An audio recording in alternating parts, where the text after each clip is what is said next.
Hey everybody, Fishman here. Welcome to another video. This is Fish Room Log number 24, and I'm going to be a little bit light on content this week. Not so much because I have nothing going on, but actually quite the opposite. I have a bunch of projects on the go, and one of the things I had to do this week is I had to build this. This is a really heavy-duty stand. As you can see, it's made out of 3/4 inch plywood and 2x4s, and it is actually reinforced by connecting it to my mill stand and also to the lathe stand. So it is designed to hold up a lot of weight and not have anything in the way of vibration.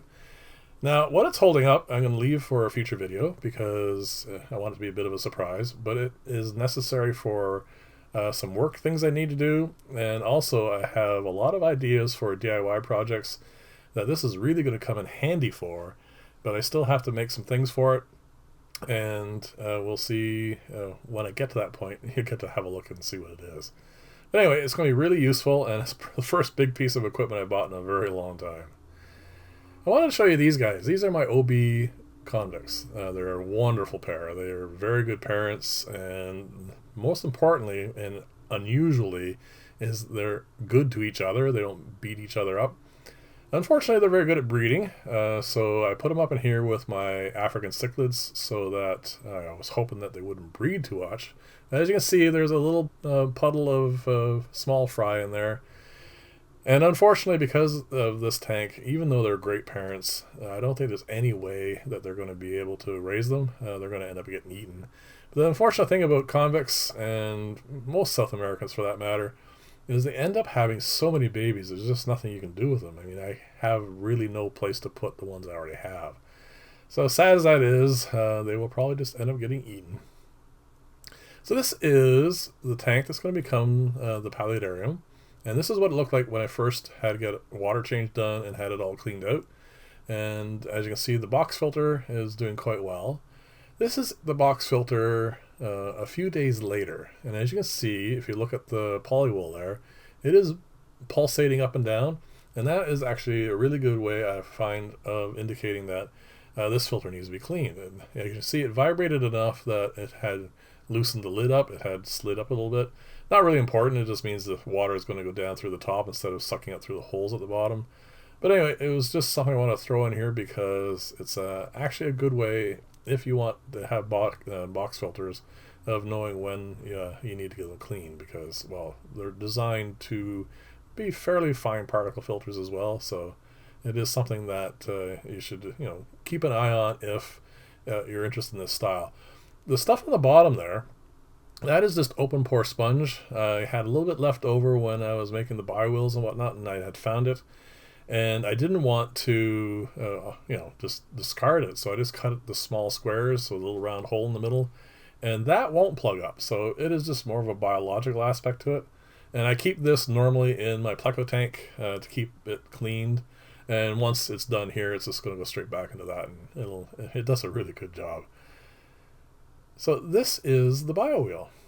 This is the actual drum version, and I had taken it apart and cleaned it a little bit.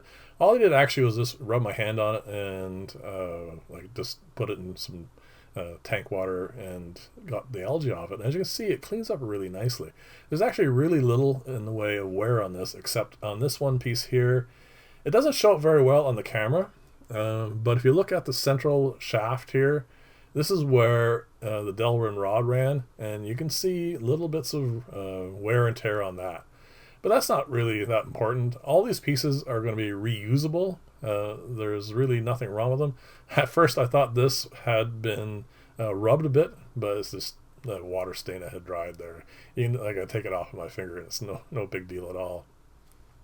But actually the main reason I wanted to show you this clip is the sponge itself, because that was the first time I had taken two open pore sponges and connected them using silicone. I mean, I wasn't too concerned that it wouldn't hold, but I didn't really know how long it would hold and how well it would hold up. So this has been running in there for a long time. I'd have to go back and look at the videos to know, but as you can see, it is still very well connected. There's nothing going on here that would indicate that this is going to come apart in any shape or form anytime soon. So I'm actually really happy about that. And if I need to connect sponges in the future, silicone is definitely going to be the way I'm going to go, because it is really good at doing it, as you can see here.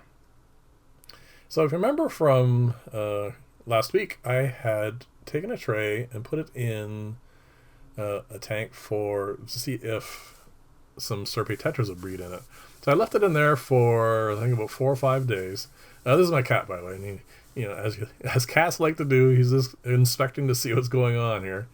So I took the tray out, removed the rods, as you can see, and I put it in here with some the same tank water that it came from, and I'm just going to leave it sit here for a few days and see if there's actually anything in it, see if any of the eggs hatch. One of the things I didn't do that I probably should have done at this point was remove the shrimp out of here. I actually don't know if cherry shrimp eat fish eggs, but it was probably something I should have done anyway, just to be on the safe side. As you can see, there's quite a few in here. But this is just a test. I wanted to see how it works. I knew, because I was watching the tank, I saw that they were using it, but again, I'm not sure if anything actually productive came out of it. Well, we'll see, and I'll let you know in the future. This I wanted to show you because this is kind of weird behavior. This is one of my favorite tanks. It's this is the original high humidity I had made, and the reason I was showing you this clip is these are juvenile guppies, but they're doing something weird. Guppies usually just go everywhere, but this group of juveniles sits there with their head into the current, and this is the position they're in. Unless I go to feed the tank or disturb it in some sort of way where they think they're going to get fed, they sit here in a school, which is really, really odd, and have their head in the current, and just that's it. That's their day. And it's just like I said, it was just an odd sort of behavior, so I thought I'd show it to you guys. The rest of this is going to be my weekly update on the substrate experiments with the plants. And there is actually one thing that's happened that is interesting.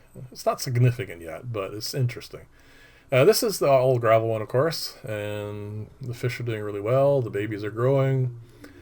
The high humidity planter, as you can see, the Java fern is sending out a lot of leaves.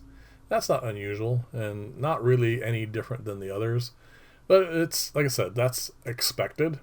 So I wasn't really didn't really want to mention that actually, but the next tank over is the one that actually got my attention. It was something is happening in the soil one that I wasn't really expecting yet. I mean, I expect them to start doing a lot of growth and whatnot, but it was doing something a little bit odd. And that difference is actually showing up in the Vallisneria. If you look here in pretty much the center of the shot, there is a shoot of Vallisneria that's coming out of the pot. But look at all the roots on it. I mean, that is actually a really substantial amount of root growth. And I suspect the reason it is like that is, when you look at the water here, it is supporting a fair amount of organic matter. It's still a fair amount of tannins, and there's a lot less, obviously, than it first started. But it is drawing nutrients right from the water, which Vallisneria does anyway. I mean, it doesn't necessarily require planting in any way, shape, or form. It just absorbs as much as it can through the leaves. And in this case, because there's so much nutrient in the actual water, it is absorbing it from there as well, which is, like I said, not a significant difference, but it was something that caught my eye, and I thought I'd point it out to you guys. So we're getting near the end of the video now, and as always, if you like this style of video, please like and or subscribe and leave comments. Let me know what you think of everything you've seen, and if you have any guesses as to what that machinery is, that'd be cool as well. This is the final tank. This is the plant growth substrate, and it is doing perfectly fine. And as you notice, the Vallisneria here is not doing the same thing it's doing with the soil. Again, not significant. It is still really, really early on. But actually, one thing I noticed here, this one is not sending out quite as many shoots as just the plain old gravel one. But again, this is, like I said, this is really early on in this experiment. And I do plan on doing probably about a 2 or 3 month update. Actually, yeah, probably 3 months. I'm going to do an update, and I'm going to just do pretty much frame by frame almost, and see side by side and how everything's changed. But we're not quite at that point yet. So anyway, thank you again for watching. I will see you in the next video, and bye for now.